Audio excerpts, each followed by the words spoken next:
Hi hello welcome to my channel ma'am the wonder chef. ఈరోజు నేను తిరిగి సగ్గుబియ్యం పెడుతున్నాను జీలకర్ర వేసి. సో మీరు ఏ కొలత తీసుకుంటారో ఆ కొలతకి 6 గ్లాసుల నీళ్ళు వేయాలండి. సగ్గుబియ్యాన్ని మీరు లేవగానే 6 గంటల కల్లా నానబెట్టేయచ్చు. మీరు ఫర్ ఎగ్జాంపుల్ ఒక గ్లాస్ సగ్గుబియ్యం తీసుకుంటే 6 గ్లాసుల నీళ్ళు వేయాలి. ఓకేనా? ఒకసారి కడిగి నానబెట్టుకోవాలి.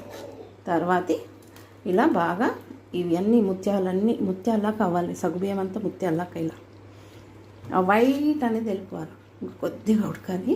ఇది పెద్ద సగ్గుబియ్యం అన్నమాట. సో నేను ఇందులో 3 గ్లాసులు వేసాను.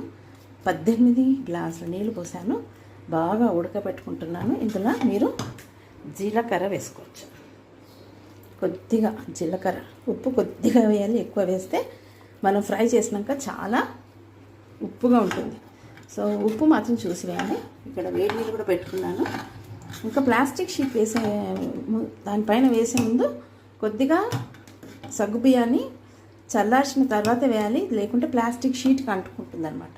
సో అదొక చక్కటి చిట్కా అండి, పాటించండి. సో జీలకర్ర కూడా ఎక్కువ వేయద్దు, కొద్దిగా వేయాలి. సో ఇలా అన్నమాట.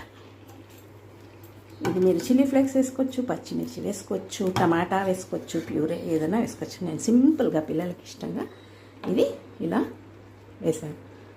సో మీకు నచ్చితే నా ఛానల్ని సబ్స్క్రైబ్ చేయండి. సగ్గుబియ్యము చాలా త్వరగా చిక్కబడుతుంది. సో మనం వేసేటప్పుడు ఈ వడియాలు చిక్కబడితే సగ్గుబియ్యం వేడి నీళ్ళు చేసుకొని కొద్దిగా వేసుకొని మిక్స్ చేసి తర్వాత వేయాలి మనం వడియాలు. సో ఎంతో టేస్టీ వడియాలు ఇంట్లోనే ఒక 10 నిమిషాలు ఈజీగా మనం చేసుకోవచ్చండి.